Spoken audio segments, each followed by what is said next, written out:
Good morning everyone. आप सभी को का the woman on platform number 8 part 2 में स्वागत है।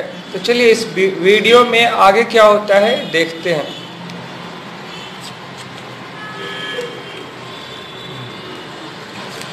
देखिए, हाँ, मैं विद्यालय जा रहा हूँ। जब वो महिला पूछती है, प्रिय पुत्र, क्या आप बिल्कुल अकेले हैं? तो जवाब आता है बच्चे के द्वारा, हाँ, मैं बिल्कुल अकेला हूँ और मैं विद्यालय जा रहा हूँ। मैंने आदर पूर्वक खड़े होकर उस महिला से कहा। वो महिला गरीब मालूम पड़ती थी, लेकिन उसकी एक गरिमा थी और उनके बोल चाल में, हाव भाव में जो गरिमा थी, उसके कारण आदर का भाव स्वतः परिलक्षित हो रहा था। वो महिला आगे बोलती है, मैं आपको कुछ पल से देख रही हूँ। क्या आपके पेरेंट्स आपको छोड़ने के लिए नहीं आए हैं? अब आगे देखिए क्या होता है। मैं यहाँ नहीं रहता हूँ। मैंने कहा, मुझे तो ट्रेन बदलना ही पड़ता है। खैर, मैं अकेले यात्रा कर सकता हूँ। अब वो महिला कहती है, हाँ, मुझे यकीन है आप अकेले यात्रा कर सकते हैं। देखिए आगे क्या होता है। मैं उसके ऐसा कहने को पसंद किया था और मुझे उसकी सहजता पे, सिंप्लिसिटी पे, जो उसकी पोशाक से या मीठा वचन बोलने से दिख रही थी, वो बहुत अच्छी लगी थी। साथ ही साथ उनकी आवाज में जो सीरेनिटी यानी गंभीरता थी, वो गंभीरता भी मुझे बहुत अच्छी लगी थी, जो उनके चेहरे से स्पष्ट परिलक्षित हो रही थी। वो आगे पूछती हैं, आपका नाम क्या है प्रिय पुत्र? अब लड़का बोलता है, मेरा नाम अरुण है। राइटर यहाँ अरुण के रूप में रस्किन बॉन्ड जी एक्ट कर रहे हैं। अब आगे चलते हैं। आपको यहाँ कब तक इंतजार करना पड़ेगा ट्रेन का, बताइए। तो यहाँ जो दिक्कत है वो ये होता है कि अंबाला स्टेशन पे रात के 12 बजे आने वाली है, 11 बज चुके हैं रात के। तो वो बोल रहे हैं लगभग 1 घंटा के आसपास, मैं जहाँ तक सोचता हूँ वो 12 बजे आएगी, तब ठीक है। चलिए हम लोग कुछ खाने को चलते हैं। अब अरुण जी मना करने जा रहे थे, अपने शर्मीलेपन से बाहर निकलकर, शंका से बाहर निकलकर, लेकिन जैसे ही वो ऐसा करने जा रहे थे कि वो महिला अरुण का हाथ पकड़ ली। वो औरत अरुण का हाथ पकड़ करके बोली, चलो अरुण। और ऐसे सिचुएशन में ये तो बेवकूफ़ी भरी बात हो जाएगी ना कि हम अपना हाथ किसी से छुरा ले झटक करके। ऐसे व्यक्ति जिनके प्रति आदर का भाव हो, ये उन्हें दोबारा देखते हैं, अरुण दोबारा उन्हें देखते हैं। उसके बाद वो कहते हैं, वो होगी अवश्य ही, दिखने में वो 30 की थी, लेकिन वो लग रही थी 50 की। जैसे वो 50 की होगी और 30 की दिख रही थी। पतली दुबली थी ना, कमजोर थी, इसलिए उम्र कम लग रहा था। अब आगे चलते हैं हम लोग। वो स्टेशन के डाइनिंग रूम में लेकर चले जाते हैं। देखिए आगे क्या होता है। वो महिला स्टेशन के डाइनिंग रूम में ले जाकर के अरुण के लिए चाय, समोसा और जलेबियों का ऑर्डर देती हैं। तुरंत ही दोनों को एक दूसरे से काफी ज्यादा घुल मिल जाते हैं आपस में। अब आगे चलते हैं। वो बड़े ही प्यार से प्रश्न पूछते हैं। वो महिला बार बार प्रश्न पूछ रही थी बड़े ही प्यार से, बड़े प्यार से शांति पूर्वक वो महिला समय समय पे सवाल पूछे जा रहे थे। लेकिन ज्यादातर वो महिला सुनना पसंद करते थे, ज्यादातर वो महिला सुनने में यकीन रखते थे। वो राइटर का ध्यान अपनी ओर बहुत ही आसानी से आकर्षित कर ले रही थी और जल्दी ही राइटर भूल गए कि वे दोनों ही कोई अजनबी है।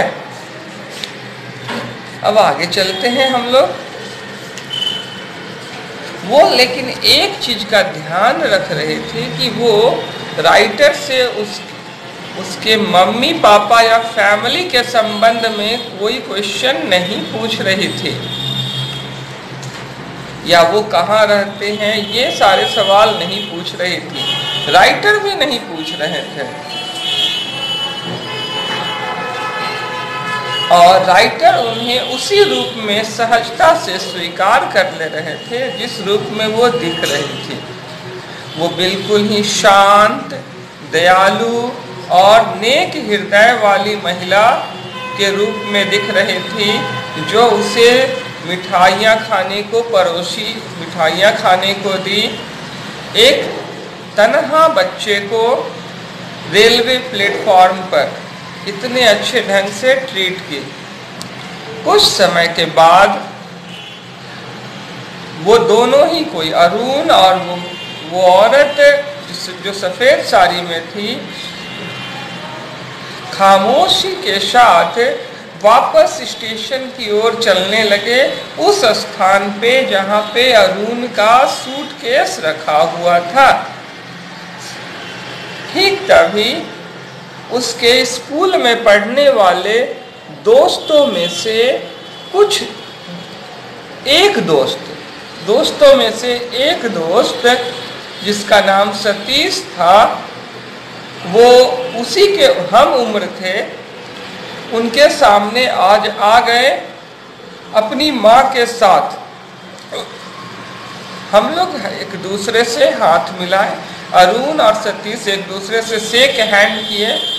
उसके बाद अरुण अपनी माँ की ओर मुड़ते हैं और मुखातिब कराते हैं, कहते हैं, माँ देखो ये अरुण है, मेरे कई दोस्तों में से ये भी एक दोस्त है माँ।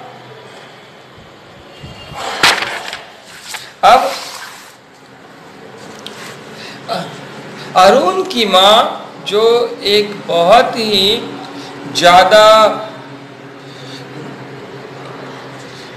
थोपने वाली महिला थी, कहने का मतलब है कि वो अपनी बात जब भी बोलती थी तो ऐसे बोलती थी कि आपके पास कोई चॉइस नहीं हो, ऑप्शन चॉइस हो, आपको मानना ही पड़ेगा उनकी बात कि वो सही कह रही हैं। इस ढंग से बात करने वाली बड़ी लंबी चौड़ी महिला थी और सतीश की माँ। वो महिला कहती हैं, मुझे तुमसे मिलकर खुशी हुई बेटा। वो उस अजनबी महिला को भी औरत को भी देख रही थी जो अरुण के साथ खड़ी थी, और वो अपना मन से बोलती है, मुझे लगता है कि आप अरुण की माँ है ना।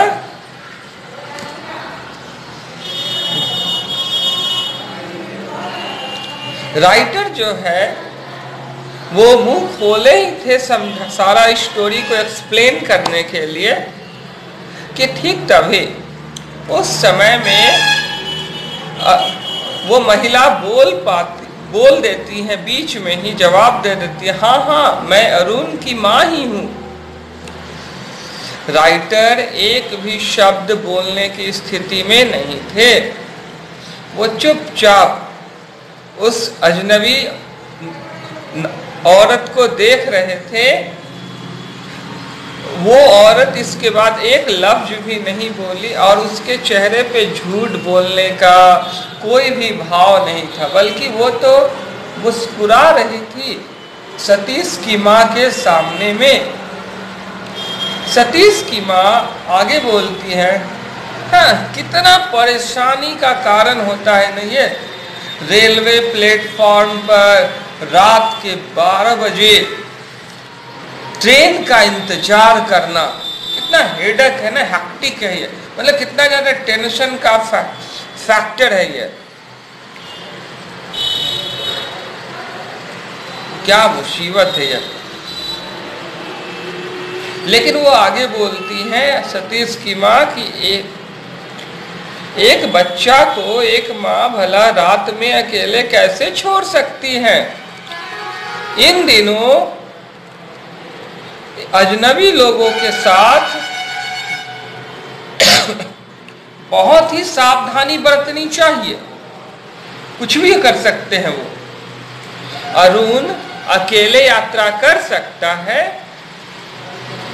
वो औरत बोली, मुझे पूरा विश्वास है कि अरुण अकेले यात्रा कर सकता है। और ये बात अरुण को बहुत अच्छी लगी। अरुण को एहसास हुआ, अरुण यानी राइटर जो एक्ट कर रहे हैं अरुण का, रस्किन बॉन्ड जी राइटर है, वो अरुण का एक्ट कर रहे हैं। वो बोल रहे हैं कि हाँ, ये बात सुन करके मुझे बहुत अच्छा लगा और मैंने पहले ही उनके झूठ बोलने को माफ कर दिया है। इसके अतिरिक्त मुझे तो सतीश की जो माँ है, पता नहीं स्वभाव से इस तरह की वो महिला है, डिस्गस्टिंग, मतलब बहुत बेकार लग रही है, एकदम बकवास लग रही है, स्वभाव से ही नापसंद लग रही है। बच्चे का स्वभाव इस तरह के होते हैं कि वो किसी को पसंद करते हैं तो बहुत जल्दी कर लेते हैं, नहीं करते हैं, डिसलाइक करते हैं तो वो भी बहुत जल्दी कर देते हैं। उनका जजमेंट क्विक होता है। अच्छा ठीक है, सावधानी पूर्वक रहना अरुण, सतीश की माँ कहती हैं एकदम सख्ती के साथ, देख, सावधानी पूर्वक रहना अरुण, और हमेशा सावधान रहना जब तुम्हारी माँ तुम्हारे साथ न हो। कभी भी किसी अजनबी से बातचीत नहीं करना। मैं सतीश की माँ को देख रहा था और उसके बाद सतीश की माँ को कम देख रहा था। ज्यादातर मैं समय दे रहा था उस महिला को जो मुझे स्टेशन पे मिली, एक अजनबी के तौर पे अपनी अच्छी अच्छी बातों से कंपनी भी दी, साथ ही साथ मुझे टी और स्वीट्स भी खिलाई और समोसा भी खिलाई। तब मैं वापस सतीश की माँ की ओर मुड़ा उस महिला को देखने के बाद, और उसके बाद एक ही लाइन में जवाब दिया उनकी बातों को धत्ता बताते हुए। राइटर बोल रहे कि मुझे अजनबी पसंद है, मुझे अजनबी पसंद है। सतीश की माँ अकचका गई, एकदम सो विचारों से लड़खड़ा गई, बोली